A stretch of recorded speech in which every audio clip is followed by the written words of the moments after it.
선지자 변론하는 것 5번째 시간입니다. 오늘 에스겔서 변론을 통하여 하나님의 절대 주권에 대해서 알아보고요. 1장부터 9장을 통하여 내 생물과 파수꾼의 사명에 대해서 알아보도록 하겠습니다. 그래서 하나님의 정한 때가 되면 하나님의 역사를 주관하셔서 하나님께서는 완전히 새 시대를 이루고 새 시대를 이루고 난 다음에는 하나님과 동거동록하는 그러한 하나님의 놀라운 상을 이루어지는 것이 이 에스겔서 성경인데요. 하나님의 궁극적인 목적은 피조물된 인간으로서는 상상할 수 없는 일인데 하나님과로 동거동락하기를 원하신다. 그것이 이제 계시록 21장에 말씀을 하신 것이요. 21장 3절에 보면 그 일들이 영원 무궁색에서 이루어지죠. 그걸 하기 위해서 천년 왕국을 이루어서 하나님이 직접 다스리는 만왕의 왕으로 오신 예수님 다스리는 이러한 세계를 이루는 것이 하나님의 뜻이라는 겁니다. 예언서는 인간 정말에 되어질 일이기 때문에 예언서를 썼던 분들은 기록하는 사명이다. 부분적으로 역사했지만은 본격적으로 역사를 하지 않았거든요. 그래서 이것은 인간 정말에 다시언의 사명자들. 그래서 기록 11장 10절에 보면 두 선지자라고 그런 것부터 그런 것 같이 말세의 사명자가 다시언의 참된 예언의 말씀을 전하는 사명자가 됩니다.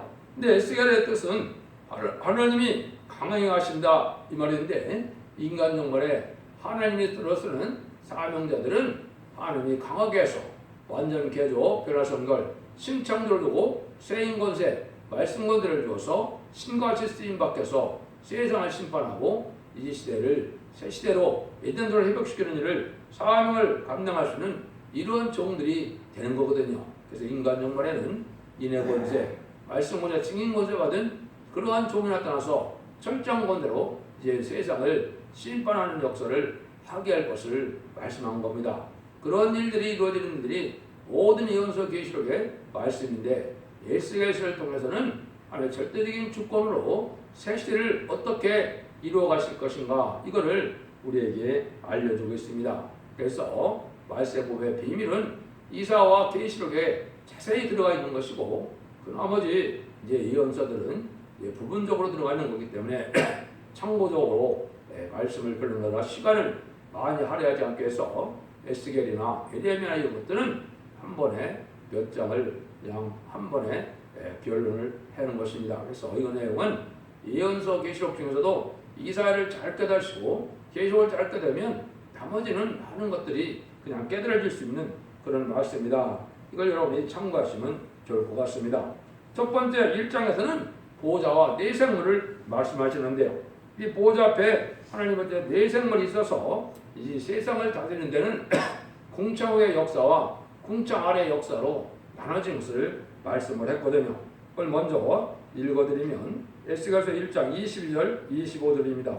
그 생물들의 머리에는 수정 같은 궁창의 형상이 있고 뼈 있어 거기에 심이 들어오며 그 궁창 밑에 생물들의 날개가 서로 향하여 뼈 있는데 이 생물은 두 날개로 몸을 가리었고 저 생물도 두 날개로 몸을 가리었으며 생물들이 향할 때 내가 그 날개 소리를 들은 적 많은 물소리도 같으며 전능대 음성과도 같으며 떠드는 소리고 군대의 소리와도 같더니 그 생물들이 설 때 그 날개를 들이우더라. 그 머리가 있는 궁창에서부터 음성이 나더라. 생물이 그 설 때 그 날개를 들이우더라. 이렇게 되어 있죠. 이것이 이제 여러분이 보셨던 계시록 4장 6절에서 8절에 보면 이 네 생물에 대한 모습이 또 나타나 있죠. 이것은 하나님이 이 세상을 어떻게 우주 만물을 다스리느냐 이걸 우리에게 보여준 거거든요. 그런데 이제 궁창이라는 말을 등장하죠. 이 궁창을 좀 여러분이 아셔야 됩니다. 그래서 하나님의 역사는 궁창 밑의 역사와 궁창 위의 역사인데 궁창이라는 것이 어디서 나타납니까? 창세기 1장 6절에서 8절을 보면 물 가운데 궁창이 있어 물과 물로 나누어라 하시고 하나님이 궁창을 만드사 궁창 아래의 물과 궁창 위의 물로 나누게 하시네 그대로 된지라 하나님이 궁창을 하늘이라 정하셨다 하였습니다. 이걸 보면 이제 궁창이 뭐냐? 인간이 사는 이 지구가 있고 이 대기권을 보는 사람에는 우리가 아는 우주가 있죠. 이 우주 밖에는 이제 하나님이 사는 궁창의가 나타나는데 그 궁창과 하나님 세계의 사이에는 또 물로 나눠져 있기 때문에 물 세계가 있다 이 말이죠. 그래서 이렇게 볼 수 있죠. 지구가 사는 지구가 있고 이제 대기권에 우리가 보는 하늘이 있고 우주층이라 할 수 있는 궁창이 있고 궁창 다음에는 물로 나눠져 있으니까 물 세계가 있고 그 바깥 세계에 하나님이 계신 보호자의 세계가 있다 이 말입니다. 그 나눠진 것을 궁창이라고 그러는데 궁창의 밑에서 우리에게 이루어지는 일들은 궁창 위에서 다스려서 이루어지는 것이지 우연히 되는 것이 아니라는 것을 여기 지금 알려주시는 겁니다. 그래서 궁창 밑에 역사가 먼저 22절 25절 아까 말씀을 드렸죠. 그래서 하나님 이제 궁창 위에 계신 하나님의 세계에서 내 생물을 통하여 이 땅에 하나님의 신이 하고자 하는 뜻대로 다 이루어지는데 그 말씀을 어떻게 표현했습니까? 여기 보면 어디든지 신에 가려하는 생물도 가려하는 곳으로 가고 바퀴도 그 곁에서 들리니 이는 생물의 신이 그 바퀴 가운데 있습니다. 저들이 행하던 이들도 행하고 저들이 그치면 이들도 그치고 저들이 땅에서 들릴 때는 이들도 그 곁에서 들리니 이런 생물들의 신이 바퀴 가운데 있습니다. 우주 안에 있는 대자연을 하나님이 네 생물을 통하여 다 운영하고 계시는 것을 알려주는 겁니다. 그래서 이 세상에서 되어지는 일도 하나님의 보호자의 세계부터 모든 것이 다 움직여지는 것이다. 이걸 아셔야 됩니다. 그래서 생물체 활동을 했는데도 식물계나 동물계나 모든 짐승세계까지도 하나님의 주권이 믿음으로 다스리는 역사를 하게 한다. 이 말씀을 한 거거든요. 그래서 이것을 인간들의 역사가 우연히 그냥 된다고 생각하면 어리석은 인간이 되는 겁니다. 그것은 마치 돼지가 도토리를 먹는데 땅에 있으니까 땅에서 도토리가 나온 것이 아니죠. 나무에서 떨어진 것이죠. 그런 거랑 마찬가지로 이 세상의 모든 일들은 하늘로부터 하나님이 예정된 섭리 속에 절대적인 주권이 믿음으로 이루어진다는 사실을 아는 것이 중요하다 이 말입니다. 그런데 그러면 그렇게 내 생물을 충원해서 이 세상의 모든 우주 만물을 다스리는데 궁창 위의 역사는 어떻게 진행되느냐 그걸 이제 말씀하셨죠. 1장 26절에서 28절을 봅니다. 그 머리 위에 있는 궁창에 보호자의 형상이 있는데 그 모양이 남보석 같고 그 보호자의 형상 위에 한 형상이 있어서 사람의 모양 같더라. 내가 본 적 그 허리 이상의 모양은 단자 같아서 그 속가지가 풀 같고 그 허리의 모양은 불 같아서 사면으로 광채가 나며 그 사면의 광채는 모양은 비오는 날 구름에 있는 무지개 같으니 이런 여호와의 영광의 형상이 모양이라. 내가 보고 엎드려 그 말씀한 자의 음성을 들으니라. 이것은 궁창의 모습 먼저 보호자의 모양이 남보석 같다 이런 얘기를 했죠. 그것도 형상이 사람 모양 같다. 하나님의 형상이 그런데 이 남보석이라는 말은 이제 푸른 광채인데 하나님이 살려주는 생명의 근본적인 역사를 뜻한 겁니다. 생명의 역사는 하늘의 보호자에서부터 따로 내려오는 거다 이 말이죠. 생명은 인간이 자주일 수 있는 것이 아니죠. 그래서 하나님은 이런 살리는 역사로 진행한다는 사실을 우리가 알 수가 있고 또 하나님의 모습은 불 같아서 인간이 다 이성적으로 판단할 수는 없죠. 그런데 또 불이다 이것은 붉은 모습으로 나타나는 것도 하나님은 공의로운 심판을 하는 하나님임을 알게 하신 것입니다. 그래서 하나님을 인간이 알 수 있도록 나타내는 모습이 사랑과 공의의 모습으로 나타나는 겁니다. 사람은 얼마든지 생명체를 살려주고 구원하신다는 하나님의 품성을 말씀드리는 거고 또 이제 붉은색은 이제 하나님께서 진노의 심판으로 또 공의적인 행동으로 악한 자들에게 보응을 하고 그런 일들을 하신다는 걸 여기 알려준 거거든요. 그래서 공의의 심판에 있는 하나님임을 알려주는데 구름에 또 무지개가 있다고 그랬죠. 광채가 있다 말했죠. 이것은 이제 하나님이 하시는 일은 불변의 언약을 통하여 하신다 이 말입니다. 그래서 이제 노아의 홍수 위에 무지개를 세우시고 무력을 보이게 하셔서 언약을 세웠죠. 불변의 언약의 말씀이 하나님이 이 세상을 때 하시는 데는 언약의 말씀을 기록하기 위해서 성경 말씀대로 뜻된 대로 모든 일을 진행하시는 하나님이다. 이걸 우리가 알 수가 있죠. 그래서 하나님은 이제 보호자의 위에서 역사하는 것은 영원한 영생의 생명의 역사도 있고 또 진노의 심판이라는 역사도 있는데 모든 일은 불변의 약속의 말씀으로 이루어지는 역사다. 이걸 우리에게 알려주는 것이죠. 그래서 이제 언약의 말씀인 성경 말씀에 순종하면 생명의 역사가 임함으로 구원을 받게 되고 순종자라면 진노의 역사가 임함으로 멸망을 받게 된다. 이게 이제 하나님의 전체적인 하나님의 하시고자 뜻이다. 이 말이죠. 그래서 이런 일들이 이제 이루어지는 것이 이 세상에 이루어지는 일인데 그것이 인류를 이 지구 모두를 창조하시고 인류를 창조한 다음에 인류를 다스리는 방법을 여기 알려주는 것입니다. 그러니까 모든 것들이 하나님의 뜻대로 움직이는 사실을 이제 이렇게 표현을 하셨죠. 20절, 21절 다시 보시면 어디든지 신이 가려하면 생물도 신이 가려는 곳으로 가고 밖에도 헛곁에서 들리는 이는 생물의 신이 그 밖에 가운데 있습니다. 저들이 행하면 이들도 행하고 저들이 그치면 이들도 그치고 저들이 땅에서 들릴 때는 이들도 헛곁에서 들리니 이런 생물의 신이 그 밖에 있음이더라. 그래서 하나님이 원하시는 뜻대로 하나님의 일을 하는 대행기관의 역사를 우리에게 보여준 것이 에스겔서 성경이다. 이거는 이제 계시록 4장에서도 다시 내 생물을 통하여 이 생을 본체로 다스리는 방법을 알려주신 거다. 이렇게 참고하면 되겠습니다. 2장에서는 이제 선지자로 세움을 받는 것을 우리에게 알려주는데요. 이거는 이제 예레미야 성경 때 너무 자세히 잘 말씀을 드렸죠. 열방의 선지자로 하나님의 선지자로 세웠다.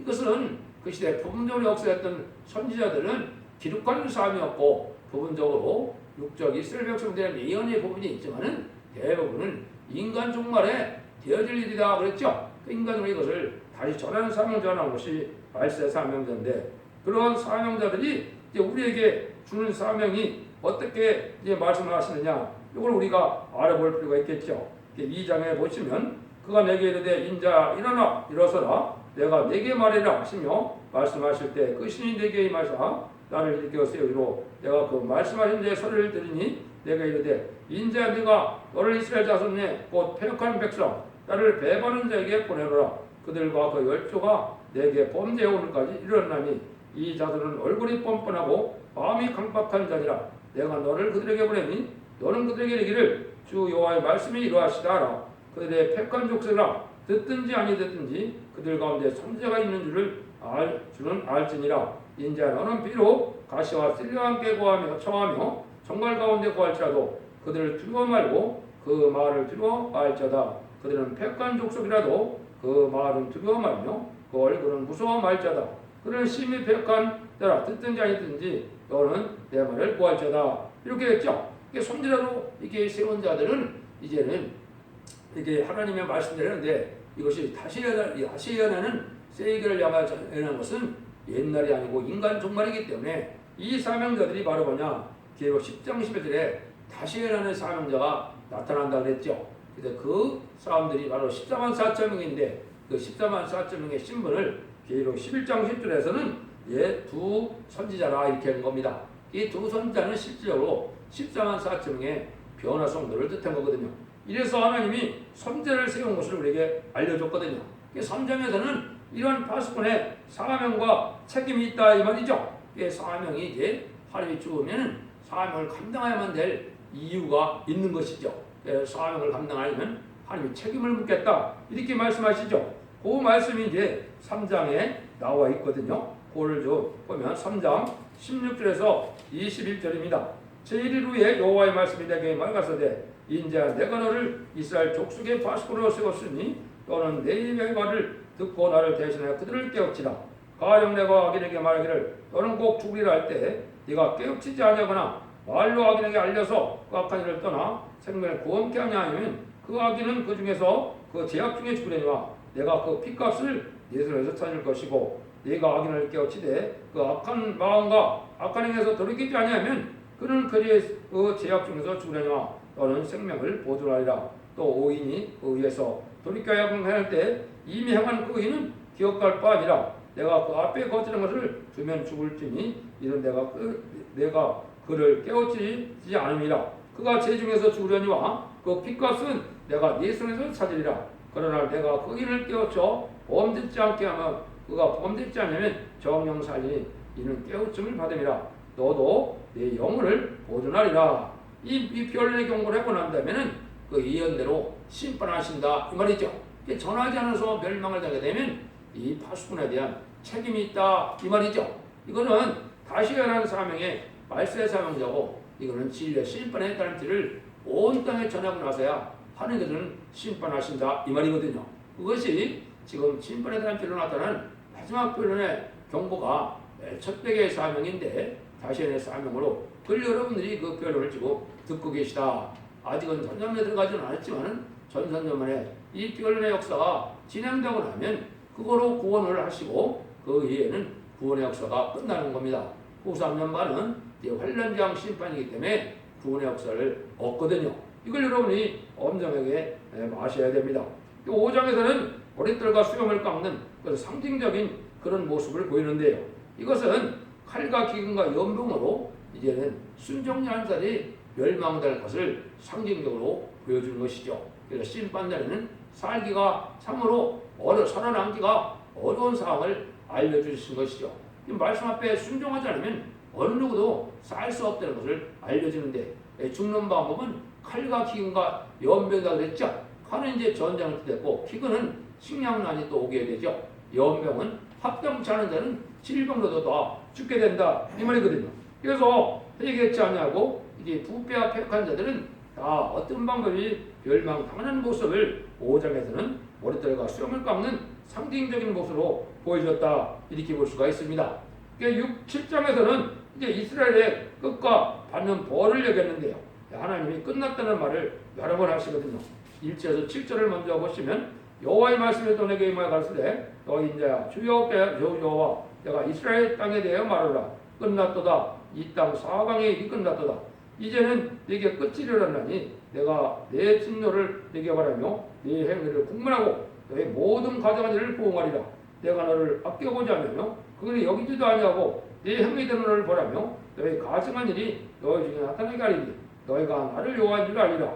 주 여호와께서 가라사대 재앙으로다 비상한 재앙으로다 볼자다 임박하도다 끝이 났도다 끝이 났도다 끝이 너를 치러 일어나느니 볼자다 임박하도다 이 땅 거함이나 정한 재앙이 내게 임하도다 때가 이르렀고 날이 가까웠으니 요란의 날이요 산에서 들게 오르는 날이 아니로다 이렇게 얘기했죠. 그래서 아까 말씀드린 정한 때가 되면 칼과 기근과 연병으로 심판을 하게 되시는데 이런 역사는 이제 육조 이스라엘 백성들의 끝이 이르는 것처럼 지금 이스라엘 백성들은 누굽니까? 믿는 자들이죠. 예수를 그리스도로 믿어서 이제 하나님의 백성단들이 바로 이스라엘 백성인데 이방인은 그러면 심판이 없냐? 그건 아니죠. 모든 이방인도 회개치 않는 자들에게 다 심판이 온다 이 말이거든요. 이게 정한 때가 오는데 이것이 이제 70일의 중에 한 일회가 나와 있죠. 한 일회 중에 전선반의 역사가 진행될 날이 시임이 임박하다 이 말입니다. 이 세상은 모든 일이 끝이 나는데 전선년의 변론의 역사로 구원의 섭리가 완성이 되거든요. 37개월 동안은 14만 4천 명의 변화 성도가 이루어지게 하고 5개월 황충하는 때는 택한 백성들이 회개되는데 그때 예수님을 십자가에 못 박은 육적 이스라엘 백성들도 회개해서 새 시대에 복락을 누리게 됩니다. 그리고 공산당이 등장해서 지금 예수를 알지 못하는 자들에게 마지막 복음을 전해서 그들이 회개하고 따라올 때 예비치로 인도하고 나면 이스라엘 구원의 역사가 끝나는 거거든요.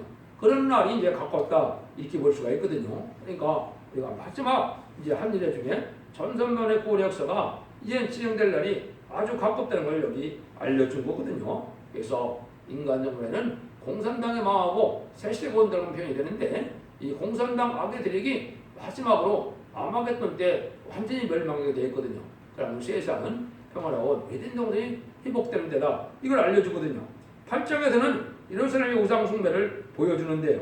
이것은 이제 많이 이제 사마리아 땅이 됐던 것처럼 한국에도 이렇게 부패되고 우상을 섬기는 일이 많이 있을 것을 보여줬거든요.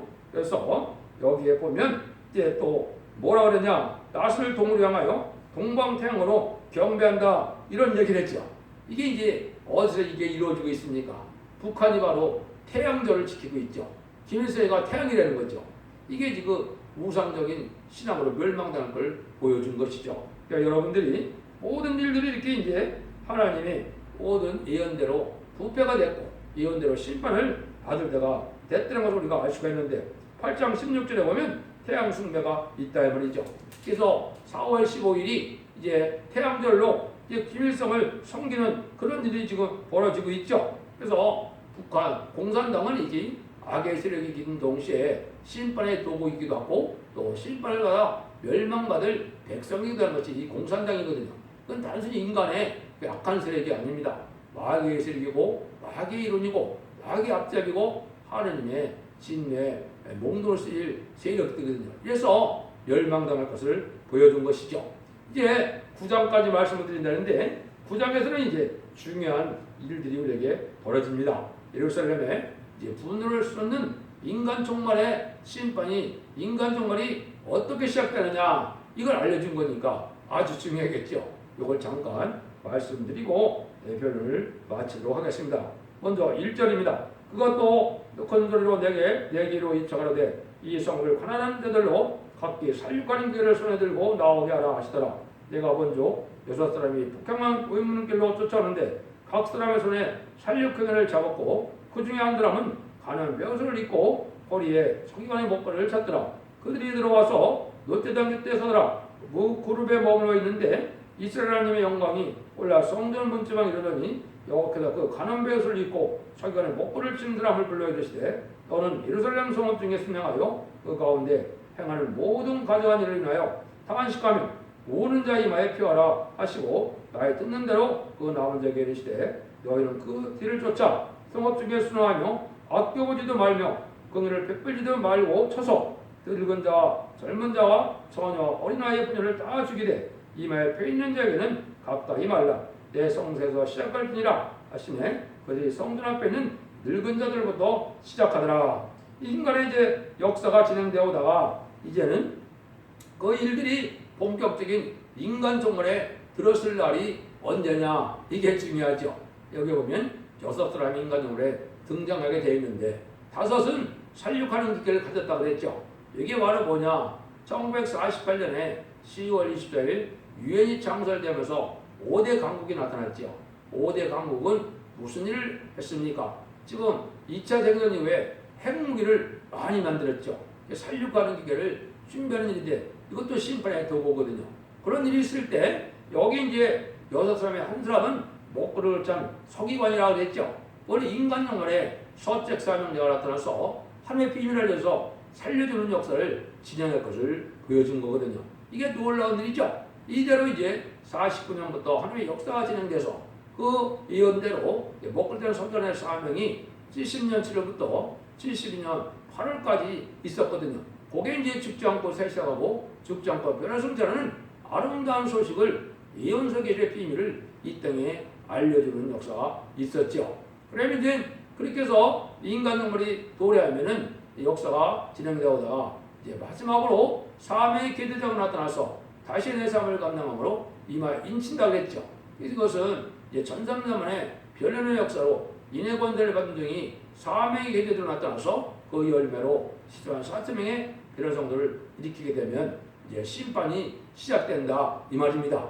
그 일들이 지금 진행할 날이 아주 임박하다 이 말이죠. 제가 지금과 21세기에는 새로운 종이 나타나고 새로운 제도이 나타나면서 이제 말씀의 성부적인 종들이 예비되는 기간이고 지금 이제 곧 전섬에 들어갈 날이 가까운 때가 오는데 이때가 이제 심판의 환란장 때다 이렇게 보시면 됩니다. 그래서 전섬에 들어가면 아까도 말씀드린 것처럼 이제는 마지막 구원의 변론의 사랑의 경고가 전섬의 역사로 끝이 나기 때문에 이제 여러분들이 이 말씀을 잘 지켜서 순종하여 복을 받을 수밖에 복을 받아야 될 때가 온 것이다 이렇게 볼 수가 있는 겁니다. 그래서 이것이 다시의 사명이고 이것이 마지막 진리에 대한 주의 말씀을 전 세계에 베푸는 마지막 사랑의 경고라는 사실을 아시고 여러분들이 잘 순종해서 이게 이제 복을 받아야 될 때가 온 것이 있는 거거든요. 그러니까 이런 일들이 이제 올 때 베드로전서 4장 10절에도 하나님의 집에서부터 심판을 한다고 그랬죠. 이게 이제 하나님의 집이 크게는 이제는 한국이 먼저 하나님의 집입니다. 동방 역사를 하고 동방 역사의 말씀을 알려주는 것은 동방 땅 끝에 해돋는 나라에 살기 때문에 하나님의 집은 이렇게 한국이 먼저 심판을 받게 되고 또 그걸 더 좋게 생각하면 이제 하나님의 참된 용이 나오는 제단이 교회가 또 하나님의 집이 되겠죠. 그래서 그런 자들이 먼저 심판하면 먼저 멸망을 당하는 일이 있고 난 다음에 전산만의 역사가 진행돼서 모든 일이 끝나면 이제 우상연매들 할 때 3차 대기대진을 하고 3차 대전에서 이제 짐승의 표를 받는 그런 일이 이제 3년 반 동안 이제 진행되다가 이제 그 표받은 자들이 아마겟돈으로 대적장으로 이제 기록을 받고 죽다가 45일의 마지막 아마겟돈으로 세상 심판이 끝나서 에덴 동네의 복음으로 천년 지상 평화왕국으로 만왕의 왕으로 오실 예수님이 이 세상을 다스리는 에덴 동네 회복되는 일이 있을 것이다. 그걸 알려주는 거거든요. 이런 일들의 심판의 역사가 이제 계속 14장 14절 이하에 보면 이제 곡식 심판과 포도주의 심판이 있는데 이것이 이제 낫을 든 말세의 사명자가 날새는 다 제껴가 돼서 곡식 심판은 예수를 믿지 않는 이방인의 심판이고 포도주의 심판은 예수를 믿는 기독교인들의 심판이 끝이 난다. 이걸 보여준 거거든요. 여러분들이 이 일들을 자세히 살펴보시고 잘 진리를 분별해서 말세의 복음의 비밀을 잘 깨달음으로 이제는 죽장고 새 시작하고 죽장고 뼈를 승천하는 진리 앞에 순종함으로 자선만대 축복을 입는 복된 종들과 성도님이 다 되시기를 예수님으로 간절히 축원드립니다. 아멘.